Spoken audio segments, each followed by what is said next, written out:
Broadcasting from Mega Manila and streaming on the World Wide Web. We are Crusaders Broadcasting System, DWAD. 1098 AM. Now Radio. Up next on DWAD, JKRS with J. Martin. Dumako muna ho tayo dito sa lalawigan ng Cavite. Ating makakausap si Police Lieutenant Colonel Ryan Manongdo ng Tagaytay Component City Police Station. Sir, magandang umaga po. Yes, no, ang bayan po ng Tagaytay ay handang-handa no sa ating pong mga kababayan at sa mga bisita, especially ngayon nga na Valentine's Day. Actually, kaninang madaling araw nung nag-ikot-ikot tayo, gising na gising kahit alas 2, alas 3, gising na gising po yung mga tindahan po ng mga flowers po natin at prutas. Kung kayo po ay familiar dito sa may Tagaytay. At kahapon nga rin ay nag-ikot tayo sa mga kilalang mga establishmento at mga prominent na mga dinadalaw na lugar dito. At nakita natin na handang-handa na rin, no? Pati yung mga decorations nila and even their mga parkings and securities. Sir, matanong ko lang sir, yung ating mga kapulisan sir, meron na pangaharana ginagawa sa mga kalsada. Nakita ho namin sa isang Facebook Live. Ano ho yung purpose nito sir? Actually, taon-taon naman natin ginagawa ito, no? Especially yung mga hindi nabibigyan ng mga regalo o mga flowers ng mga kababayan natin na mga especially senior citizen. Yun yung target po natin. Even nung nandyan pa tayo sa Antipolo, ginagawa naman po natin yan. So, ang kagandahan ngayon, parang lahat ng police station ay nagkanya-kanyang inisyatibo upang mas maramdaman tayo ng publiko ngayong araw ng mga puso. Sir, ano sir yung mga programa natin sir na isinasagawa dyan sa bayan ho ng Tagaytay para ho sir mapigilan natin yung syempre yung krimen? Yes, no. Actually, magmula na in-implement natin yung paghihigpit natin sa mga motorsiklo ay matindi ang pagbaba natin ng mga insidente, especially mga arm or mga robberies or hold up. Nawala na po 'yan.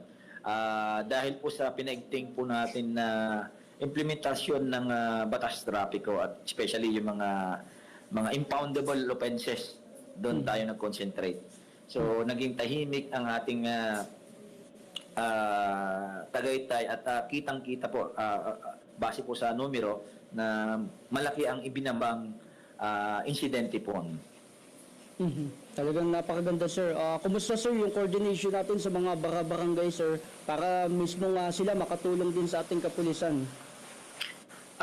Yes, no, malaking bagay po talaga na kakampi natin ng komunidad, especially ang mga barangay officials. Kasi sila yung talagang nakakaalam kung ano yung nangyayari sa kanilang ground. At especially yung mga barangay captains kasi dito kasi medyo close pa yung mga family ties. Parang mayroon pang term dito na mga isang tubo lang, gano'n. Halos magkakamag-anak yung mga isang streets, gano'n. So, mas manageable na mas madali siyang i-manage ang peace and order kasi halos magkakamag-anak yung mga nakatira dito. Talagang napakalaking tulong nun sir. Kasi yung ating mga barangay, kumbaga kuminsan sila ho yung nagto-turn over sa PNP para ho mapanatili natin yung peace and order. Tama ba ko sir? Yes. Actually, nagpapalitan din kami kasi pag may mga insidente rin na pang barangay din lang, pinapasa rin natin sa kanila.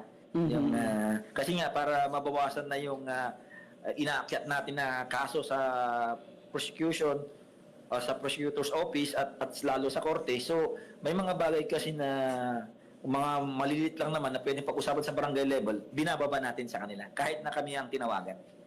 Sir, kukuha lang ako ng reaksyon mo sir regarding dun sa sir, napakalaking tulong ho daw ng inyong pagbibigay ng mga tips sa ating mga kababayan dun ho sa inyong Facebook page.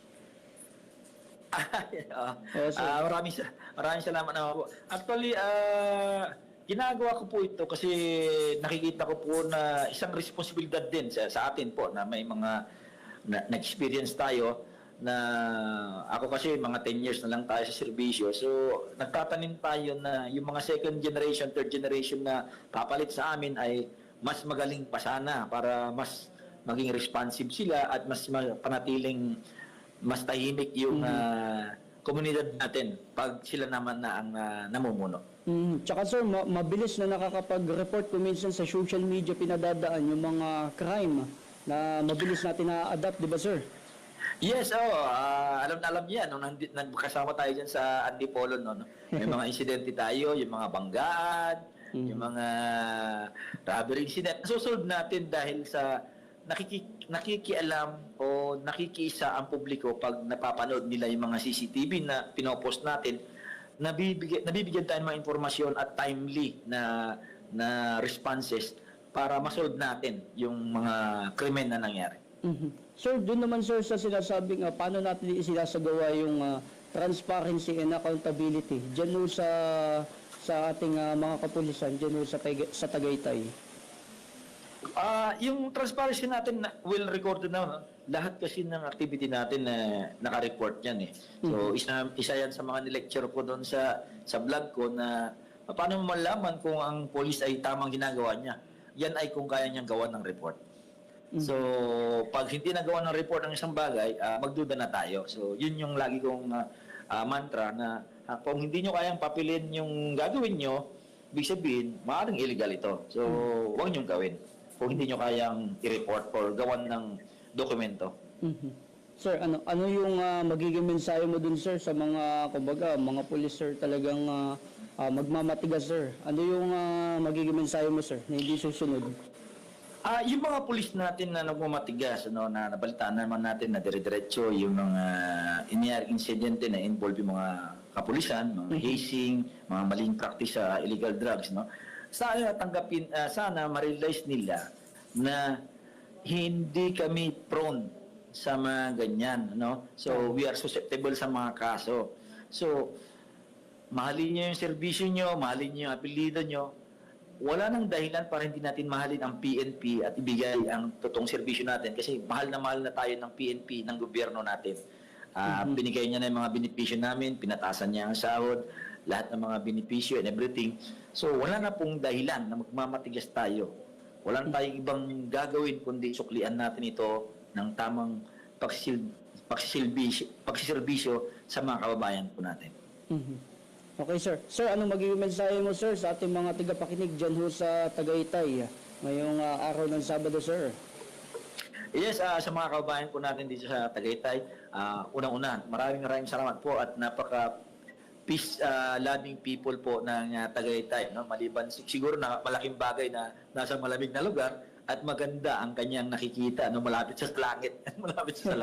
So maraming salamat na very peace loving people ang Tagaytay. At sa mga bisita naman, sana i-observe nyo naman yung kaayusan, kapayapaan at kagandahan ng Tagaytay.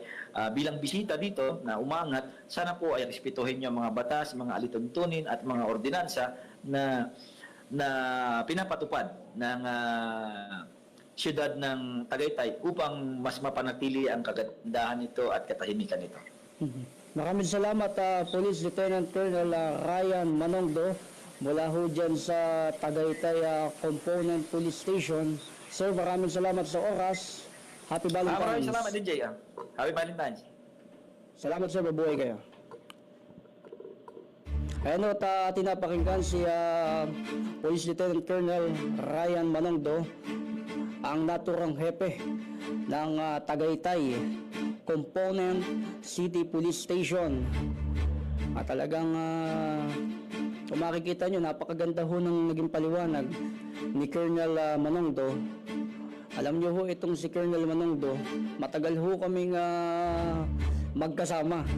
Birayin nyo ho nung ako ho nasa field pa, talagang kami yung mismong nangungulit sa kanya kung sakaling may mga kukunin kami report. Kahit oras ng gabi, hindi ho tayo hinihindian nitong si Colonel Manongdo. Talagang yung Antipolo ng mga panahon talagang ng panahon ng road rage, Yan ho, panahon ho ni Colonel Manong Doyan. Talagang agresibo yung ating kapulisan. At talagang nagpapasalamat ho yung ating mga kababayan, maging ho ngayon, mula ho dyan sa Antipolo, sa napakagandang serbisyo na ipinakita ho ni Colonel Manongdo. Alam niyo ho, mahaba pa sana yung aming magiging kwentuhan. Tulad ho nung kanina, nagpuputol-putol yung aming signal. Kaya talagang ating